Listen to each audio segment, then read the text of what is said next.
সারা দেশে একযোগে শুরু হলো আয়কর সপ্তাহ। ব্যক্তি শ্রেণীর করদাতাদের রিটার্ন দাখিলের সময় শেষ হচ্ছে 30 নভেম্বর।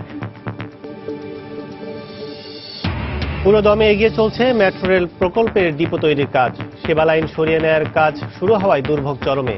বিকল্প পথ ব্যবহারের পরামর্শ কর্তৃপক্ষের।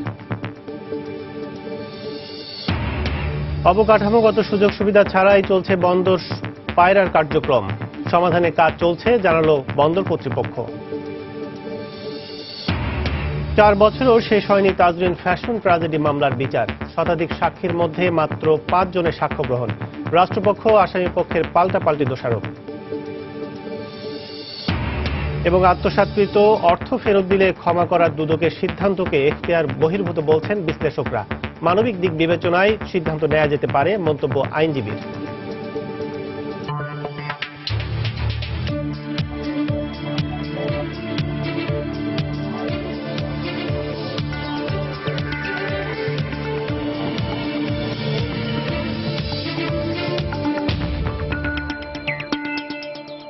দেখছিলেন শিরোনাম। আমন্ত্রণ জানাচ্ছি দেশ ও দেশের বাইরের অর্থবাণী জানার খবর নিয়ে আমাদের নিয়মিত আয়োজন এ সময়ের বাণিজ্যে।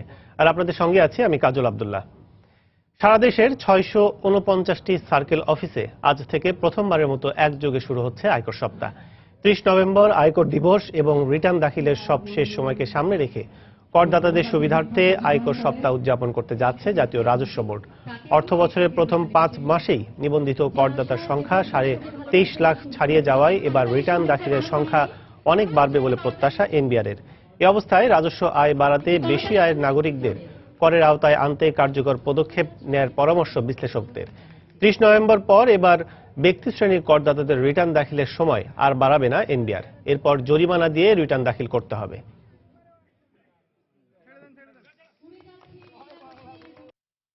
জাতীয় রাজস্ব বোর্ডের আয়োজনে সারা দেশে 649টি সার্কেল অফিসে আজ থেকে প্রথমবারের মতো একযোগে শুরু হয়েছে আয়কর সপ্তাহ।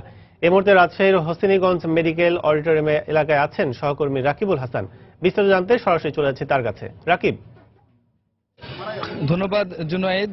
আপনারা জানেন যে আজ থেকে আয়কর সপ্তাহ, সেবা সপ্তাহ শুরু হয়েছে এবং 24 থেকে 30 তারিখ পর্যন্ত এই আয়কর সেবা সপ্তাহ চলবে। এরই উপলক্ষে কিন্তু সকাল থেকেই আমরা দেখেছি রাজশাহীর হেলেনাবাদে যে কর ভবন রয়েছে সেখানে কিন্তু আয়কর সপ্তাহর উদ্বোধন করা হয়েছে এবং এখানে বেশ কিছু ব্যবস্থাও কিন্তু রাখা হয়েছে। আপনারা দেখতে পাচ্ছেন ইতিমধ্যে যে আয়কর ভবন কিন্তু এখানে আয়োজন যেগুলো করা হয়েছে সেখানে হচ্ছে যেন করদাতারা তাদের কর দাখিল করতে পারেন এবং এখানে কর দিতে পারেন। এছাড়াও যারা নতুন করদাতা আছেন তাদের সুবিধার্থে কিন্তু এখানে বিভিন্ন সেবা দেয়া হচ্ছে।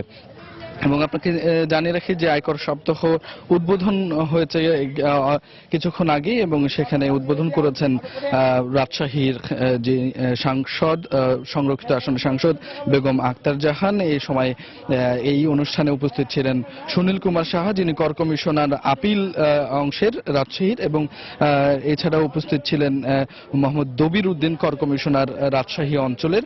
এবং এখানে কিন্তু বেশ কিছু সেবা এখান থেকে দেওয়া হবে। আমরা যতদূর কর অফিস থেকে জানতে পেরেছি যে এখানে যারা নতুন করদাতারা আসবেন তাদের জন্য বেশ কিছু সুবিধা রাখা হয়েছে এবং আপনারা দেখতে পাচ্ছেন যে এখানে কিন্তু মোট 12টি স্টলে কিন্তু এই সমস্ত সেবাগুলো দেয়া হচ্ছে। এবং এখানে আমরা দেখেছি যে বিভিন্ন সার্কেল 18 বৈতনিক কর অঞ্চল এবং টিএনই নাম্বার এবং এছাড়াও কিন্তু বেশ কিছু এখান থেকে সেবা দেওয়া হচ্ছে।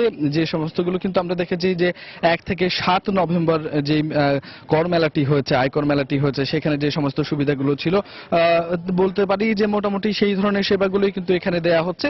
আয়কর সপ্তাহের এই সেবাগুলোর মধ্যে কিন্তু 3 রেজিস্ট্রেশন এবং রেজিস্ট্রেশনের সুবিধা আছে এবং ব্যাংকিং যে অস্থায়ী বুথ সেটি রয়েছে এবং আয়কর রিটার্ন দাখিলের সুবিধা আছে। এছাড়া রিটার্ন ফর্ম পূরণ সংক্রান্ত যে সমস্ত পরামর্শগুলো দেওয়া উচিত এবং নতুন যারা টিন নাম্বার নিতে চান তাদেরকেও কিন্তু এই সেবাগুলো দেওয়া হচ্ছে এখানে। এছাড়া বিকল্প বিরোধ নিষ্পত্তি সংক্রান্ত পরামর্শ আয়করের সেগুলো কিন্তু এখানে দেওয়া হচ্ছে। এছাড়া এখানে কিন্তু যারা আসবেন নতুন এবং আয়কর দাখিল করতে যারা আসবেন তাদের জন্য যে মেলার এই প্রাঙ্গণটিতে কিন্তু ফটোকপির সুবিধা রাখা হয়েছে এবং এখান থেকে যাতে করে নির্বিঘ্নে দিতে পারে সেই রকম কিন্তু সেবাও দেওয়া হচ্ছে। এবং আমরা এখানে দেখছি যে আইন শৃঙ্খলা পরিস্থিতিটাও অনেক সুন্দর রাখা হয়েছে এবং যাতে নিরাপদে তারা আসলে এখানে কর দিতে পারেন। এবং আমরা বেশ কিছু সুবিধা দেখছি যে হচ্ছে মুক্তিযোদ্ধা এবং মহিলা প্রবীণ এবং প্রতিবন্ধীদের যারা কর দিতে চান তাদের সুবিধার্থেও কিন্তু একটি আলাদা বুথও রাখা হয়েছে। তো এছাড়া আমি বলতে পারি আপনাকে যে হচ্ছে আসলে রাজশাহী এই কর অঞ্চলে কিছুক্ষণের মধ্যে কিন্তু রাজশাহী মেডিকেল কলেজ অডিটোরিয়াম যেটি নগরীর আরেকটি প্রান্তে সেখানে কিন্তু 1 থেকে 7 নভেম্বর পর্যন্ত যে মেলাটি হয়েছিল আয়কর মেলাটি হয়েছিল সেই আয়কর মেলাতে যারা শ্রেষ্ঠ করদাতা নির্বাচিত হয়েছেন মনোনীত হয়েছেন তাদেরকে কিন্তু কর কমিশনের পক্ষ থেকে কর অঞ্চলের পক্ষ থেকে কিন্তু তাদেরকে আজকে সম্মানিত করা হবে। আর অল্প কিছুক্ষণের মধ্যে অনুষ্ঠানটি শুরু হবে। এখনো পর্যন্ত সেটি শুরু হয়নি, শুরু হওয়া মাত্র সেটির সর্বশেষ তথ্য আমরা দর্শকদের জানিয়ে দিব। তো এই ছিল আমার কাছে রাজশাহী কর অঞ্চল অফিস থেকে সর্বশেষ। রাজশাহী থেকে কর সপ্তাহের খবর জানাচ্ছিলেন সহকর্মী রাকিবুল ইসলাম। রাজশাহীর উত্তরায় দিয়াবাড়িতে এগিয়ে চলছে মেট্রো রেলের ডিপো তৈরির কাজ। সেই সাথে মেট্রো রেল প্রকল্পের আওতায় নগরীর রাস্তাগুলোর নিচে থাকা বিভিন্ন সেবা সংস্থার লাইন স্থানান্তরের কাজও চলছে। এতে করে সড়কে সৃষ্টি হচ্ছে যানজট, নাকাল হচ্ছে রাজধানীবাসী। মেট্রো রেল কর্তৃপক্ষের দাবি ভোগান্তিকে সর্বনিম্ন পর্যায়ে রেখেই কাজ চালিয়ে নেওয়া হচ্ছে। বিস্তারিত জানাচ্ছেন এমআর আমিন। 2013 সালের 31 অক্টোবর প্রধানমন্ত্রীর উদ্বোধনের মধ্য দিয়ে 20 কিলোমিটার দীর্ঘ মেট্রো রেল লাইন 6 প্রকল্পের কাজ শুরু হয়। প্রকল্পটির 8টি প্যাকেজের মধ্যে 5টির প্রস্তাবনা গ্রহণ ও 2টির আওতায় ভায়াডাক্ট ও স্টেশন কনস্ট্রাকশনের জন্য দরপত্র আহ্বান করা হয়েছে। প্রথম প্যাকেজের প্রায় 15% কাজ সম্পন্ন হয়েছে। আগারগাঁও থেকে মিরপুর 10 এবং মিরপুর 10 থেকে পল্লবী এর মধ্যে যতগুলি আন্ডারগ্রাউন্ড এবং ওভারহেড ইউটিলিটি আছে সেগুলি রিলোকেশনের কাজ আমরা শুরু করেছি। ডিপোতে ল্যান্ড ডেভেলপমেন্টের কাজ পুরোদমে চালু হয়েছে। রাজধানীর উত্তরার দিয়াবাড়িতে 1 নম্বর প্যাকেজের আওতায় প্রায় 47 একর জমির উপর চলছে মেট্রো রেলের ডিপো তৈরির কাজ। জাপানি একটি কোম্পানির পরিচালনায় ডিপোতে স্যান্ড কম্প্যাকশন পাইলিং এর কাজ করা হচ্ছে। 9 থেকে 10 মাস পরে ডিপোতে অবকাঠামো তৈরির কাজ শুরু করা যাবে।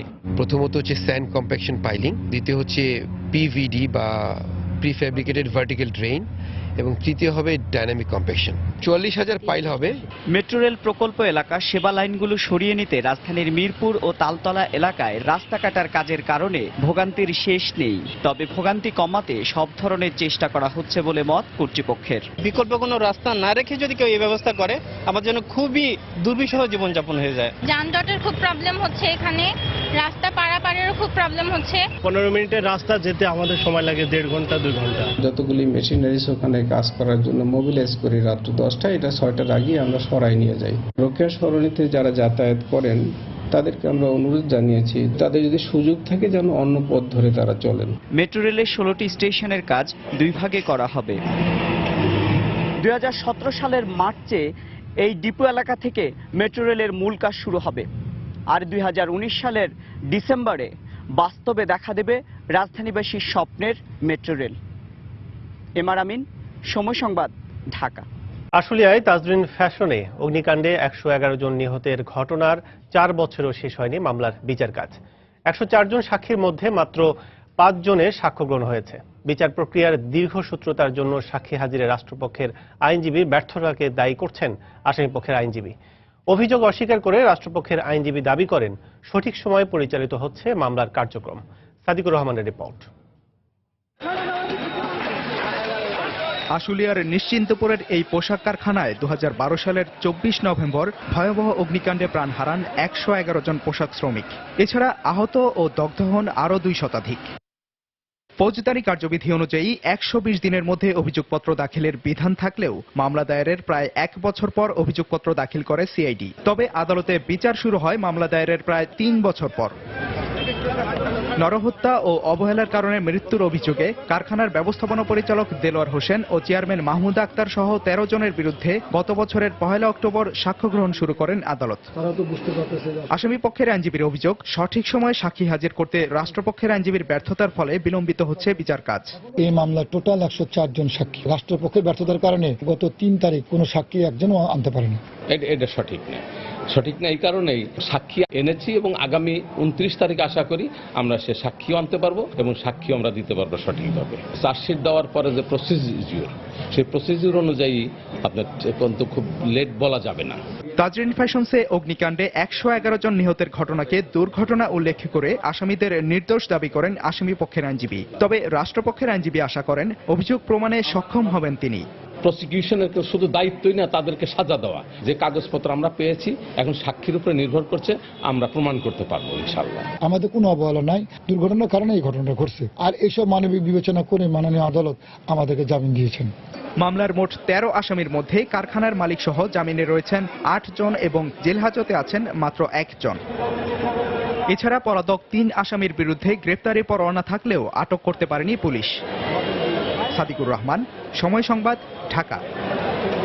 তাজরিন গার্মেন্টস ট্র্যাজেডির ঘটনায় দোষীদের বিচার প্রক্রিয়া দ্রুত শেষ করার দাবি জানিয়েছে বিভিন্ন শ্রমিক সংগঠন। তাজরিন গার্মেন্টস অগ্নিকাণ্ডে 4 বছর স্মরণে সকালে রাজধানীর জুরাইন কবরস্থানে শ্রদ্ধা জানাতে এসে গার্মেন্টস শ্রমিক সংগঠনের নেতারা এ দাবি জানান। সকাল থেকে বিভিন্ন শ্রমিক সংগঠন অগ্নিকাণ্ডে নিহতদের ফুল দিয়ে শ্রদ্ধা জানাতে আসেন। দোষীদের বিচারের দাবিতে গার্মেন্টস শ্রমিকরা কালো পতাকা মিছিল ও বিক্ষোভ করে কবরস্থান এলাকায়। এ সময় নিহতদের আত্মার মাগফিরাত কামনা করে মোনাজাত করা হয়। যতক্ষণ পর্যন্ত একটি দৃষ্টান্তমূলক শাস্তি না হবে ততক্ষণ পর্যন্ত কিন্তু মালিকদের এই অবহেলা বন্ধ হবে না। মালিকরা সবসময় চাচ্ছে যে সুযোগ বের করে কোনো না কোনোভাবে শ্রমিকদেরকে এই দুরবস্থার মধ্যে নিপতিত করা। মালিককে বাঁচানোর জন্য একটা গভীর তৎপরতা চলছে, যেটা শ্রমিক স্বার্থ বিরোধী এবং দেশের জাতীয় অর্থনীতি বিরোধী বলে আমরা মনে করি। এবং সেইগুলো এই সমস্ত চক্রান্তের জাল ছিন্ন করে আমরা দেখতে চাই যে সরকার আসলে খুনি হিসেবে তাদের বিচার করুক। এদিকে সাভারে তাজরিন ফ্যাশন ট্র্যাজেডির নিহতদের প্রতি ফুল দিয়ে শ্রদ্ধা জানিয়েছেন শ্রমিক ও স্বজনেরা। সকালে আশুলিয়ার নিশ্চিন্তপুর এলাকায় তাজরিন ফ্যাশনের সামনে দল বেঁধে শ্রদ্ধা জানাতে আসেন হতাহত শ্রমিকদের স্বজনরা। এ সময় তাদের সঙ্গে সেখানে যোগ দেন বিভিন্ন শ্রমিক সংগঠনের নেতাকর্মীরাও। পরে একটি মানববন্ধনে অংশ নেন তারা। এ সময় শ্রমিক সংগঠনের নেতারা তাজরিন ফ্যাশনে হতাহত শ্রমিকদের চিকিৎসা, আবাসন ও সন্তানদের লেখাপড়া সহ যাবতীয় ক্ষতিপূরণের জন্য সরকারের কাছে আবেদন জানান।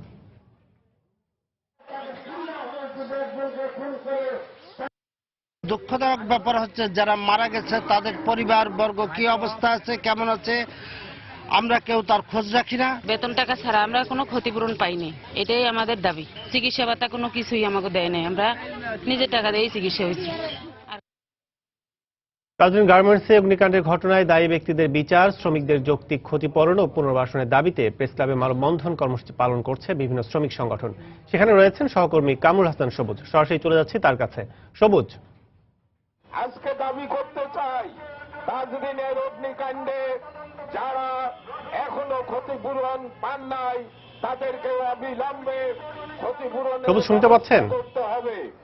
যারা আহত শ্রমিক যেভাবে ক্ষতিপূরণ দেওয়ার কথা ছিল, অনেকেই তার চাইতে অনেক কম টাকা ক্ষতিপূরণ পেয়েছেন। আমরা তাদের আবারও হিসাব করে, আবারও মূল্যায়ন করে তাদের পূর্ণাঙ্গ ক্ষতিপূরণ আমরা দাবি করছি। আমরা এখানে দাঁড়িয়ে রানা প্লাজা, স্পেকট্রাম সহ যে সকল কারখানায় অগ্নিকাণ্ড এবং ভবন ধসে মালিকদের গাফিলতির জন্য শ্রমিকেরা জীবন দিয়েছে এবং এখানে থেকে তারা যে দাবি উত্থাপন করছেন সেই দাবিগুলো অন্যতম একটি দাবি আছে রানা প্লাজা ধ্বংসের ঘটনার পর যে হাইকোর্ট থেকে উচ্চ আদালত থেকে যে রায় দেওয়া হয়েছে ক্ষতিগ্রস্ত পরিবারের জন্য 15 লাখ টাকা করে ক্ষতিপূরণ, সেই 15 লাখ টাকা করে ক্ষতিপূরণ দাবি এবং তাজরিন ঘটনায় যারা আহত হয়েছেন সেই আহত পরিবারের সদস্য আহত শ্রমিকদের পুনর্বাসন এবং সুচিকিৎসা এখন পর্যন্ত নিশ্চিত করা হয়নি এমন দাবি তারা তুলছেন এবং সেই জায়গা থেকে গার্মেন্টস সহ সকল ধরনের শিল্প প্রতিষ্ঠানে যে শ্রমিক বান্ধব অর্থাৎ যেন আর দুর্ঘটনা না ঘটে সেরকম কোনো কর্মপরিবেশ নিশ্চিতের কিন্তু এখানে দাবি জানানো হচ্ছে। পাশাপাশি যেসব গার্মেন্টস মালিক এবং শিল্প মালিক অসচেতনতার দায়ে এই ধরনের শ্রমিক দুর্ঘটনা অর্থাৎ যে কারখানাগুলো শিল্প দুর্ঘটনা ঘটছে সেই দুর্ঘটনাগুলো যেন কমে আসে সেজন্য মালিক কর্তৃক দৃষ্টান্তমূলক শাস্তির দাবিটা কিন্তু তারা জানাচ্ছেন। সেই দৃষ্টান্তমূলক শাস্তিটা যেন দীর্ঘমেয়াদী না হয়, অল্প সময়ের মধ্যে যেন সেই বিচার কার্য সম্পন্ন করা হয় সেই দাবিটাও কিন্তু তাদের আছে। এবং এখানে কিন্তু যে অনেক শ্রমিক সংগঠন তাদের কিন্তু সবার সম্মিলিত দাবি কিন্তু একটাই, আর যেন আর কোনো শ্রমিক আহত না হয়, আর শ্রমিক নিহত না হয়, শিল্পের দুর্ঘটনা যেন আর না ঘটে সেই দাবিগুলো কিন্তু তারা প্রত্যেকটা সংগঠনের পক্ষ থেকে কিন্তু জানানো হচ্ছে। এবং এখানে যে আহত শ্রমিকদের পুনর্বাসনের ব্যবস্থা কিন্তু আরো জোরালো ভাবে তাদের দাবি, সেই দাবি ক্ষতিপূরণের যে টাকাটা যেন নির্দিষ্ট যে ক্ষতিপূরণ সেই ক্ষতিপূরণ যেন কোনো হেরফের না হয় সেই টাকাটা যেন। তবে এই ক্ষেত্রে কিন্তু তারা নিজেদের সমালোচনা করেও বলছেন যে শ্রমিক নেতাগুলোকে আরো দায়িত্ববান আরো সচেতন হতে হবে যেন শ্রমিক পরিবারগুলো যথাযথভাবে তাদের ক্ষতিপূরণ পায় সেই জায়গাটা কিন্তু শ্রমিক নেতাদের পক্ষ থেকে নিশ্চিত করতে হবে এবং মালিক পক্ষ যেন আরো দুর্ঘটনা যেন না ঘটে। তো কাজল প্রেস ক্লাবের সামনে থেকে তাজরিন ফ্যাশন অগ্নিকাণ্ডের ঘটনায় ক্ষতিগ্রস্তদের ক্ষতিপূরণ দাবির যে মানববন্ধন হচ্ছে সেই মানববন্ধনের বিশেষ খবর সংগঠনের পক্ষ থেকে জাতীয় প্রেস ক্লাব থেকে জানাচ্ছিলেন সহকর্মী কামরুল হাসান।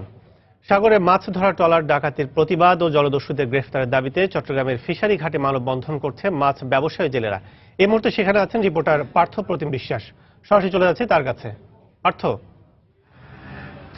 ধন্যবাদ। সমুদ্রে জলদস্যুতা বন্ধের দাবিতে কিন্তু আজকে চট্টগ্রামে ফিশারিঘাট এলাকায় মানববন্ধন করছে ফিশারিঘাট মৎস্য ব্যবসায়ীর সাথে যারা জড়িত আছেন সেই ব্যবসায়ীরা, এছাড়া তাদের সাথে শ্রমিকও যারা রয়েছেন তারা কিন্তু আজকের এই মানববন্ধনে অংশগ্রহণ করেছেন। তো এখানে যারা আছেন তারা বলছেন আসলে এখন সমুদ্রে যারা মাছ ধরতে যাচ্ছে তাদের কিন্তু অনেকটা জীবন হাতে নিয়ে তাদেরকে মাছ ধরতে যেতে হচ্ছে, যেহেতু সমুদ্রের জলদস্যুতা প্রচুর বৃদ্ধি পেয়েছে। কিছুদিন আগেও জলদস্যুতা অনেক কম থাকলেও কিন্তু গত এক মাস ধরে কিন্তু আবার জলদস্যুতা চরম আকার ধারণ করেছে। সেক্ষেত্রে যারা বোট মালিক রয়েছে, যারা শ্রমিক রয়েছে তারা কিন্তু অনেকটা জীবন হাতে নিয়ে কিন্তু তাদেরকে সমুদ্রে মাছ ধরতে যেতে হয়, যেহেতু সমুদ্রে দীর্ঘদিন ধরে থাকতে হয় অনেকটা।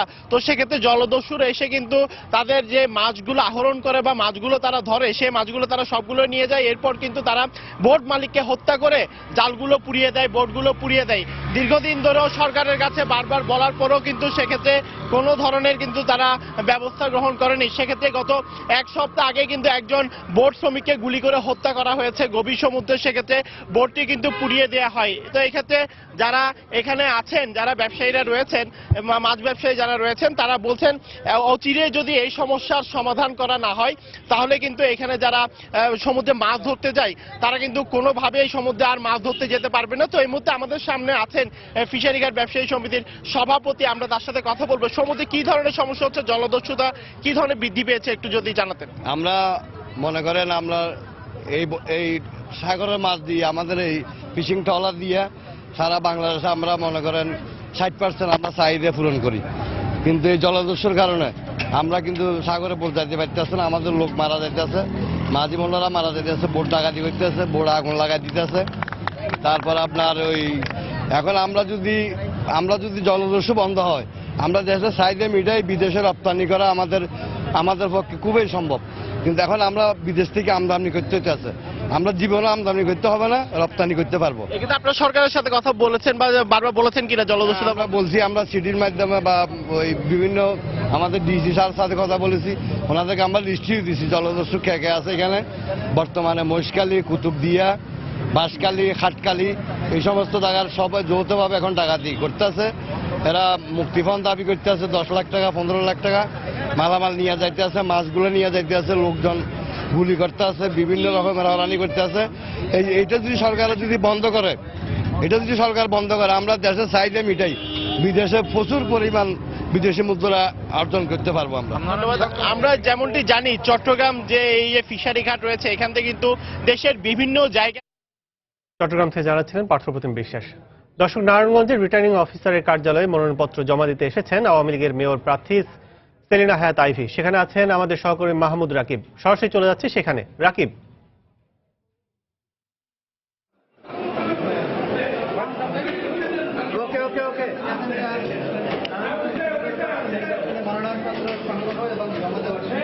ভাই পিছনে আছেন না, ভাই পিছনে আছেন।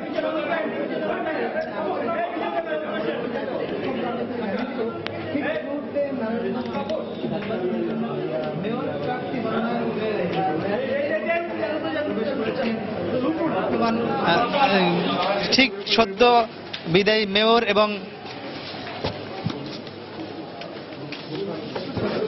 দেখতে পাচ্ছেন যে এই মুহূর্তে কিন্তু এখানে উপস্থিত হয়েছেন আওয়ামী লীগ মনোনীত মেয়র প্রার্থী সেলিনা হায়াত আইভী। তিনি মনোনয়নপত্র জমা দেওয়ার জন্য নারায়ণগঞ্জ ক্লাবে প্রবেশ করছেন। এবং আপনি জানেন যে আমরা তার সঙ্গে কিন্তু নারায়ণগঞ্জ জেলা আওয়ামী লীগের সভাপতি আব্দুল হাই এসেছেন, সাবেক একজন সংসদ সদস্য এসেছেন কায়সার হোসেন। তো সব মিলে বুঝতে পারছেন যে আপনি দেখতে পাচ্ছেন যে এই মুহূর্তে কিন্তু নারায়ণগঞ্জ ক্লাবে প্রবেশ করছেন সেলিনা হায়াত আইভী। তিনি মনোনয়নপত্র জমা দেওয়ার জন্য মূলত এসেছেন। আপনি দেখতে পাচ্ছেন গণমাধ্যম কর্মীদের কিন্তু প্রচন্ড ভিড়, তিনি সেই ভিড় ঠেলে কিন্তু সামনে আসা আসলে কিছুটা হলেও তার জন্য কষ্টকর বিষয় হয়ে দাঁড়িয়েছে।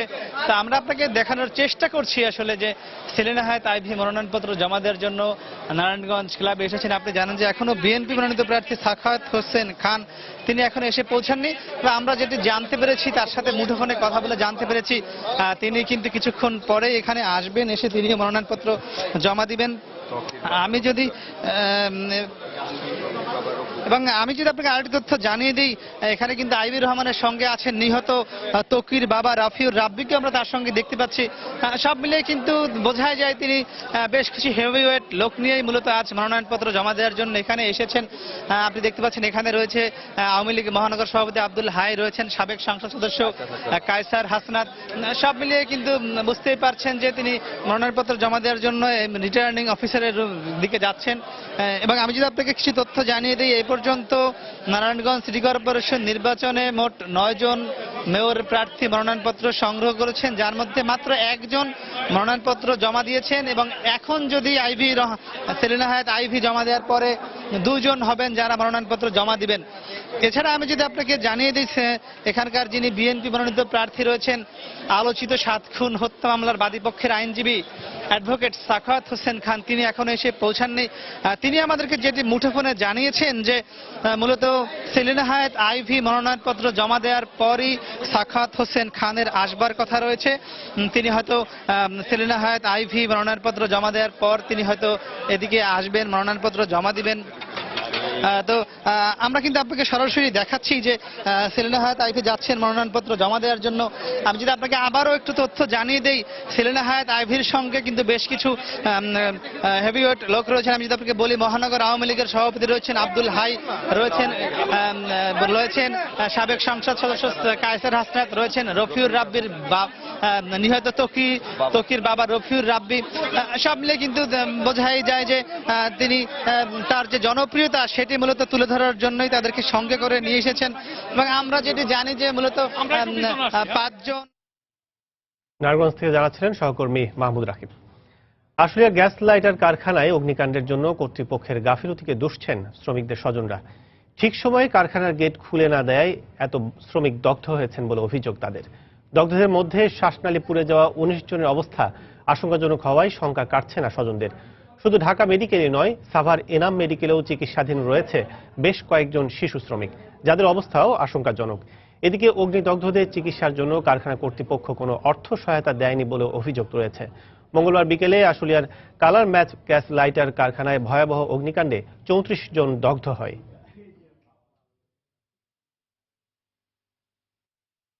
আগুন লাগার সাথে সাথে পোলাপান বের হওয়ার গেটের ভিতরেই ছিল, গেট খুলে নাই ওরা। গেট খোলা না অবস্থাতে আজকে সবার কপালে এরকম দুর্ঘটনা। আর 5 জন আমরা এখন না মেডিকেলে নিয়ে রাখছি, আর সবগুলা ঢাকা মেডিকেলে আছে। না মালিক পক্ষ গেছে, না কোনো ডাক্তার ভালো চিকিৎসা দিতেছে, কেউ কিচ্ছু করতেছে না। মালিকের বিচার দেখে জেনে আর ভবিষ্যতে কোনো মালিক শিশু শ্রমিক দিয়ে কাজ না করতে পারে।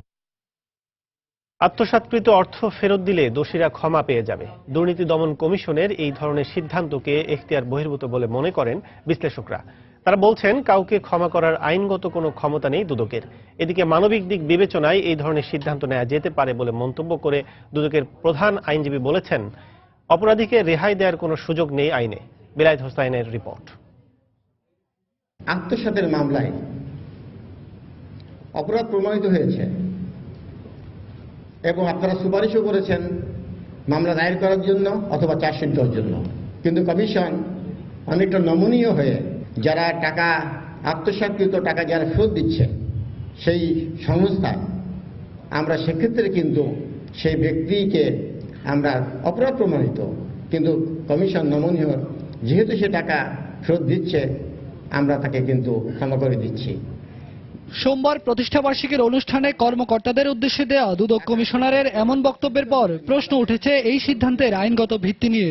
বিশ্লেষকরা বলছেন, এই ধরনের সিদ্ধান্ত নেওয়ার কোনো এখতিয়ারই নেই দুদকের। এটা পুরোপুরি নির্ভর করছে আদালতের উপর। এটা আদালতের এখতিয়ার যে আদালত কাকে কি পরিমাণ সাজা দেবে, কোথায় নমনীয় হবে কোথায় নমনীয় হবে না, সেই ক্ষেত্রে আবার দুদক কি অবস্থান নেবে সেটা দুদকের বিষয়। কিন্তু এই যে আদালতের কাজটা আমি কাউকে ছাড় দিয়ে দিব নমনীয় হব, এই কাজটা তো দুদক করতে পারে না। দুদক আদালতকে বলতে পারে সর্বোচ্চ শাস্তি না করে উনার সর্বনিম্ন শাস্তি দেন বা শাস্তি কমিয়ে দেন, কারণ উনি টাকা ফেরত দিয়েছেন, উনি অনুশোচনা করেছেন, আমাদের তদন্তে সাহায্য করেছেন। আর কোনো ক্ষমতা নাই দোষী নির্দোষ বিচার করে দোষী বিচার করে আমাকে শাস্তি দেওয়ার, অতএব তার ক্ষমা করার কোনো প্রশ্নই আসে না। এদিকে দুদকের এই জ্যেষ্ঠ আইনজীবী মনে করেন, মানবিক দিক বিবেচনায় এমন সিদ্ধান্ত নেওয়া গেলেও আইনে অপরাধীকে ছাড় দেওয়ার কোনো সুযোগ নেই। যেহেতু আত্মসাৎকৃত টাকা ফেরত দিয়েছে সেই কারণে তাদেরকে আর ওনার ভাষায় ক্ষমা করে দিচ্ছেন।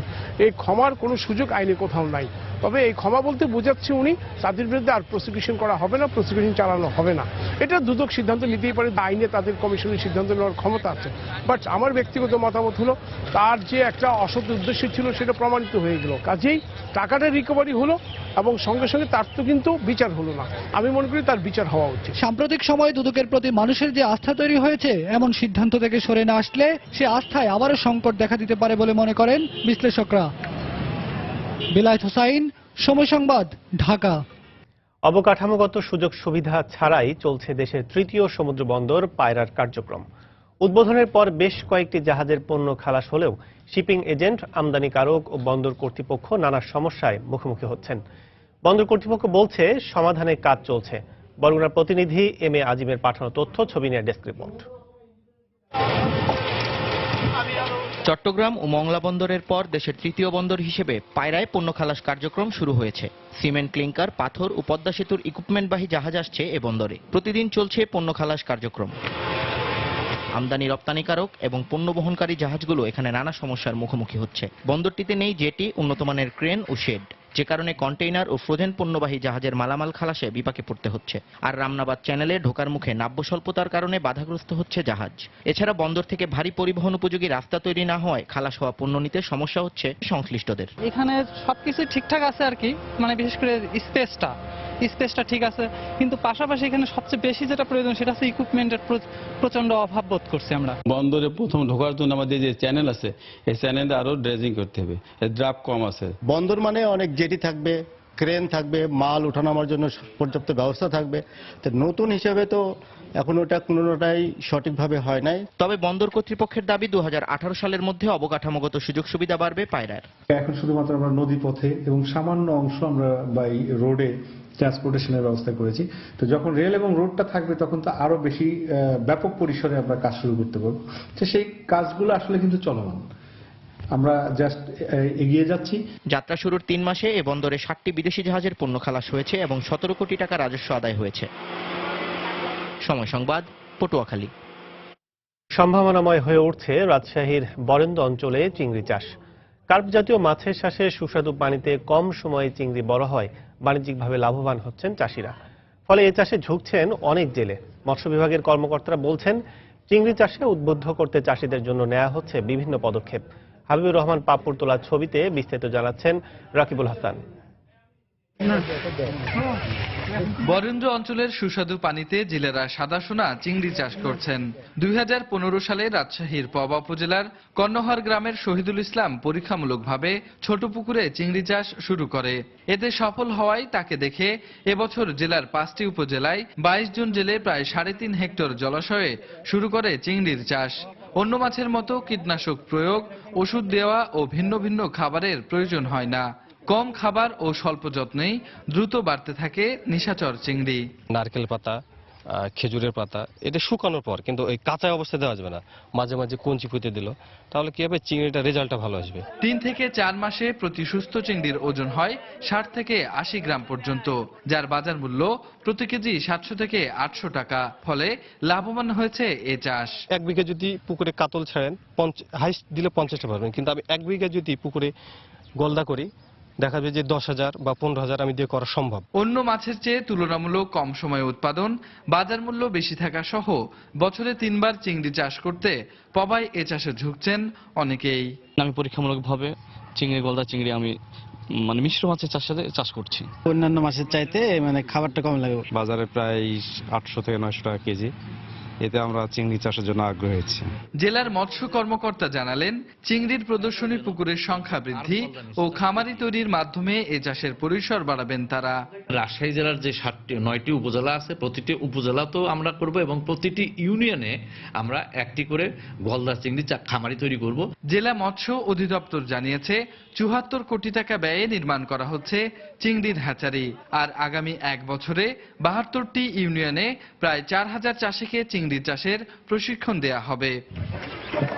রাকিবুল হাসান, সময় সংবাদ, রাজশাহী। 25 রকমের রেসিপি নিয়ে চাঁদপুরে হয়ে গেল ইলিশ মেলা। গতকাল চাঁদপুর ক্লাবে এই মেলার আয়োজন করা হয়। মেলায় উদ্বোধন করেন মন্ত্রিপরিষদ বিভাগের জ্যেষ্ঠ সচিব NM জিয়াউল আলম। এ সময় সরকারি কর্মকর্তা কর্মচারী ছাড়াও স্থানীয়রা উপস্থিত ছিলেন। ইলিশ মাছের বাহারি স্বাদের বিভিন্ন রেসিপি নিয়ে জেলার 8 উপজেলা পরিষদের কর্মকর্তা কর্মচারী মেলায় অংশ নেন। স্টল ঘুরে রেসিপির স্বাদ নেন উপস্থিত সবাই। পরে হাইমচর ও সদর উপজেলা পরিষদ দলকে ইলিশের সুস্বাদু ও ভিন্ন রেসিপির জন্য পুরস্কার দেয়া হয়। আগামীতে বাংলাদেশ থেকে ওমানে ওষুধ, ফার্নিচার সহ বিভিন্ন পণ্য আমদানি বাড়বে বলে জানিয়েছেন Oman chamber of commerce and industries OCCI এর চেয়ারম্যান সাইদ সালেহ সাইদ আল কিউমি। বাংলাদেশ ওমান ব্যবসায়ী প্রতিনিধিদের এক আলোচনা সভায় তিনি এই কথা বলেন। গতকাল রাজধানীর মতিঝিলে FBCCI সম্মেলন কক্ষে এই আলোচনা সভা অনুষ্ঠিত হয়। এতে বাংলাদেশে নিযুক্ত ওমান রাষ্ট্রদূত সহ দেশটির 4 জন ব্যবসায়ী প্রতিনিধি ও FBCCI এর ভারপ্রাপ্ত সভাপতি মোহাম্মদ শাফিউল ইসলাম সহ প্রায় 30 জন ব্যবসায়ী অংশ নেন। সবাই পারস্পরিক সম্পর্ক বাড়ানোর পাশাপাশি দুদেশই নিজ নিজ দেশের বাণিজ্যিক সুবিধা তুলে ধরে বিনিয়োগ করার আহ্বান জানান। এ সময় ওমানে কর্মরত বাংলাদেশি শ্রমিকদের অন্যান্য দেশের তুলনায় কম বেতন দেওয়ার বিষয় নিয়ে আলোচনা হয়। জবাবে বাংলাদেশি শ্রমিকদের অদক্ষতা ও বিভিন্নভাবে অসাদাচরণমূলককে দায়ী করেন ওমান ব্যবসায়ীরা।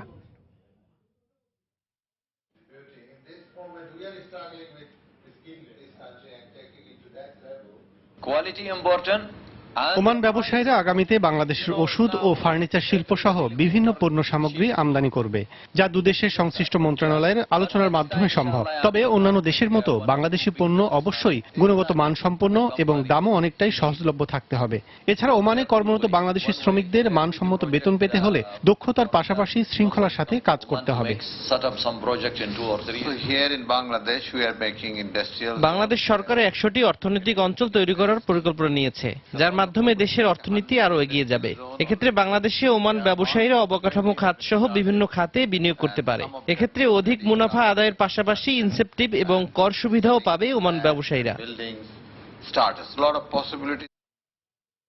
বাংলাদেশের অর্থনৈতিক প্রবৃদ্ধির মূল চালিকা শক্তি বেসরকারি খাত। দেশের মোট বিনিয়োগের 77% আসে এই খাত থেকে। তাই বেসরকারি খাতের সহযোগিতা ছাড়া শুধু সরকারি উদ্যোগে দারিদ্র্য দূরীকরণ, সবার জন্য নিরাপদ পানি ও স্বাস্থ্যসম্মত স্যানিটেশন ব্যবস্থা নিশ্চিত সহ টেকসই উন্নয়ন লক্ষ্যমাত্রা SDG অর্জনের শর্ত পূরণ করা সম্ভব নয়। বুধবার রাজধানীর একটি হোটেলে SDG বাস্তবায়নে বেসরকারি খাতের ভূমিকা শীর্ষক সেমিনারে এমন মত উঠে এলো বক্তাদের আলোচনায়।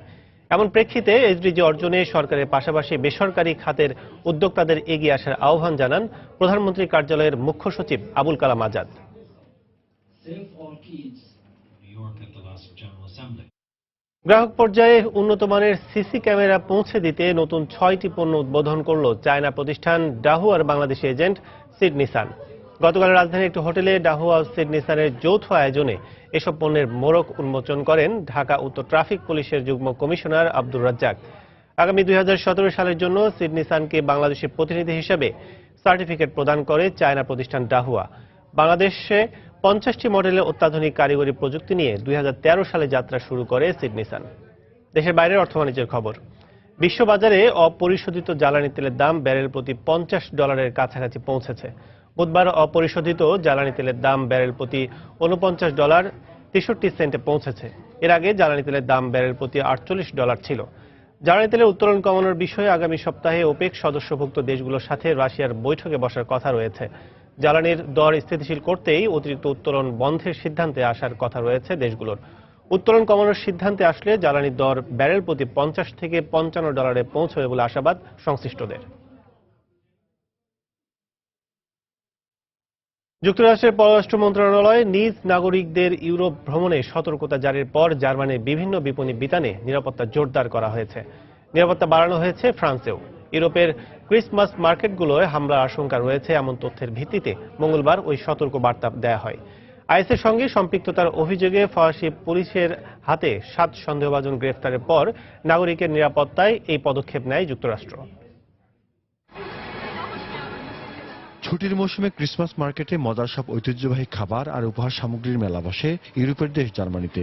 এই সময়টাতে প্রতি বছর জার্মানিতে বেড়াতে আসেন বিপুল সংখ্যক মার্কিনী। ছুটি কাটাতে আসা পর্যটকদের বরণ করতে এরই মধ্যে প্রস্তুতি শুরু করেছে বার্লিন, মিউনিখ, স্ট্রাসবুর্গ শহরের ছোট বড় বিক্রয় কেন্দ্রগুলো।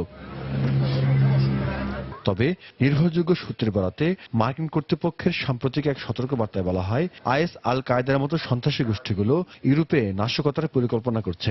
বিশেষ করে ছুটির মৌসুমে বিভিন্ন উৎসবে ওই হামলা হতে পারে বলে আশঙ্কা প্রকাশ করা হয়। সেই সঙ্গে নিজেদের নাগরিকদের নিরাপত্তাজনিত সতর্কতা জারি করে যুক্তরাষ্ট্র। তাদের নাগরিকদের উৎসব উদযাপন, দর্শনীয় স্থান ভ্রমণ, ধর্মীয় উপাসনালয়, হোটেল রেস্তোরাঁয় সতর্ক থাকা এবং বেশি ভিড়ে এড়িয়ে চলতে নির্দেশনা দেওয়া হয়। নিরাপত্তার স্বার্থে পর্যাপ্ত ব্যবস্থা গ্রহণ করা হয়েছে। বাড়ানো হয়েছে পুলিশের টহল। পর্যটকদের চলাচলে এখনো কোনো বিধিনিষেধ আরোপ করা হয়নি। শহরের সবখানেই সতর্ক দৃষ্টি রাখছেন নিরাপত্তা কর্মকর্তারা। আসলে নিরাপত্তার জন্য এর চেয়ে বেশি সতর্কতা অবলম্বন করা সম্ভব নয়। তাহলে জীবন চলবে না। ভয় আর শঙ্কা বার্লিনবাসীকে শাসন করবে, আমরা তা চাই না। ক্রিসমাসকে সামনে রেখে নিরাপত্তা বাড়ানো হয়েছে ফ্রান্সেও। রোববার দেশটির স্ট্রাসবার্গ ও মার্জেলিজে অভিযান চালিয়ে সন্ত্রাসবাদের সঙ্গে যুক্ত সন্দেহে 7 জনকে গ্রেফতার করে নিরাপত্তা বাহিনী। এর মধ্য দিয়ে দেশকে সুপরিকল্পিত হামলার হাত থেকে রক্ষা করা গেল বলে দাবি ফরাসি পুলিশের। জাহিদুর রহমান, সময় সংবাদ। দর্শক, এবার জানিয়ে দেব ঢাকা স্টক এক্সচেঞ্জের লেনদেনের পরিস্থিতি খবর। চলে যাচ্ছি ডিএসইর ওয়েবসাইটে। দর্শক, এখন পর্যন্ত 3টি সূচকের আমরা দেখতে পাচ্ছি যে 3টি সূচকই কিন্তু ঊর্ধ্বমুখী প্রবণতায় রয়েছে। সেক্ষেত্রে ডিএসই এক্স পয়েন্টটি সূচকটি অবস্থান করছে 4789 পয়েন্টে। ডিএসই এস যে সূচকটি তার অবস্থান কিন্তু এখন ঊর্ধ্বমুখী প্রবণতায় 1131 পয়েন্টে। এছাড়া ডিএসই 13 তৃতীয় সূচকটি রয়েছে 1766 পয়েন্টে। সেক্ষেত্রে এখন পর্যন্ত শেয়ার লেনদেন হয়েছে 37,479টি, যার বাজার মূল্য কিন্তু 183,65,00,000 টাকা। এখন পর্যন্ত শেয়ারের দর বেড়েছে এমন প্রতিষ্ঠানের সংখ্যা কিন্তু 205টি। এছাড়া শেয়ারের দর অপরিবর্তিত রয়েছে 35টি। এছাড়া নিম্নমুখী অবস্থায় রয়েছে শেয়ারের দর এমন প্রতিষ্ঠানের সংখ্যা কিন্তু 57টি আমরা দেখছি। সেক্ষেত্রে দর্শক, এখন পর্যন্ত যদি আমরা বলি যে শেয়ারের দর বাড়া এরকম শীর্ষ 10টি প্রতিষ্ঠানের মধ্যে যদি আমরা দেখি, তাহলে কিন্তু দেখছি যে প্রথমেই রয়েছে বেক্সিমকো। সেক্ষেত্রে বেক্সিমকো ফার্মার কিন্তু প্রথমে আমরা দেখছি যে সেটি হচ্ছে যে এখন পর্যন্ত তাদের শেয়ারের দর কিন্তু ওঠানামা করছে কিন্তু 24 টাকা 90 পয়সায়। সেক্ষেত্রে আমরা যদি দেখি যে শেয়ারের দর বেড়েছে এরকম কিন্তু তাদের খুব বেশি না। সেক্ষেত্রে কিন্তু সর্বোচ্চ ছিল কিন্তু 25.4 পয়েন্টে। সেক্ষেত্রে দর্শক, আমরা যদি এখন দ্বিতীয় পর্যায়ে যদি দেখি, সেক্ষেত্রে কিন্তু জেনিটেক্স, সেক্ষেত্রে পয়েন্টের আমরা যেটি দেখছি যে জেনারেশন নেক্সট সেই সঞ্চ, সেক্ষেত্রে পয়েন্টের প্রতিষ্ঠানটি কিন্তু শেয়ারের দর খুব বেশি এরকম বাড়েনি। দর্শক, আমরা একটু আপনাদের জানিয়ে দিই যে সূচক কিন্তু ওঠানামা এরকমই চলছে গতকাল থেকে, এবং প্রতি সপ্তাহে কিন্তু আমরা দেখি যে সূচক কখনো বেড়ে যায় আবার কখনো নামে, এভাবে কিন্তু নিম্নমুখী প্রবণতার মধ্য দিয়ে এবং কখনো ঊর্ধ্বমুখী প্রবণতার মধ্য দিয়ে কিন্তু ডিএসসির কার্যক্রম চলে। সেক্ষেত্রে এই ছিল এখন পর্যন্ত। যদি আমরা আরেকটু যদি আপনাদের বলি যে ডিএসসির বর্তমানে এখন পর্যন্ত শেয়ারের লেনদেন কিন্তু 37,479টি, যার বাজার মূল্য কিন্তু আমরা দেখছি যে 183,65 লাখ টাকা। এছাড়া এখন পর্যন্ত শেয়ারের দর বেড়েছে 205টি প্রতিষ্ঠানের। দর্শক, এখন পর্যন্ত এই ছিল ঢাকা স্টক এক্সচেঞ্জের সর্বশেষ লেনদেন পরিস্থিতি। এই সময় বাণিজ্যের শিরোনামগুলো জানিয়ে দিচ্ছি আরেকবার। সারা দেশে একযোগে শুরু হলো আয়কর সপ্তাহ। ব্যক্তি শ্রেণীর করদাতাদের রিটার্ন দাখিলের সময় শেষ হচ্ছে 30 নভেম্বর। পুরোদমে এগিয়ে চলছে মেট্রো রেল প্রকল্পের ডিপো তৈরির কাজ। সেবা লাইন সরিয়ে নেয়ার কাজ শুরু হওয়ায় দুর্ভোগে চরমে। বিকল্প পথ ব্যবহারের পরামর্শ কর্তৃপক্ষের। অবকাঠামোগত সুযোগ সুবিধা ছাড়াই চলছে সমুদ্র বন্দর পায়রার কার্যক্রম। সমাধানে কাজ চলছে জানালো বন্দর কর্তৃপক্ষ। 4 বছরেও শেষ হয়নি তাজরিন ফ্যাশন ট্র্যাজেডি মামলার বিচার। শতাধিক সাক্ষীর মধ্যে মাত্র 5 জনের স্বাক্ষর গ্রহণ। রাষ্ট্রপক্ষ আসামি পক্ষের পাল্টাপাল্টি দোষারোপ। এবং আত্মসাৎকৃত অর্থ ফেরত দিলে ক্ষমা করার দুদকের সিদ্ধান্তকে এখতিয়ার বহির্ভূত বলছেন বিশ্লেষকরা। মানবিক দিক বিবেচনায় সিদ্ধান্ত নেওয়া যেতে পারে, মন্তব্য আইনজীবী। এই ছিল এই সময় বাণিজ্যে। ভিজিট করুন সময়নিউজ.tv। সঙ্গে থাকুন সময়।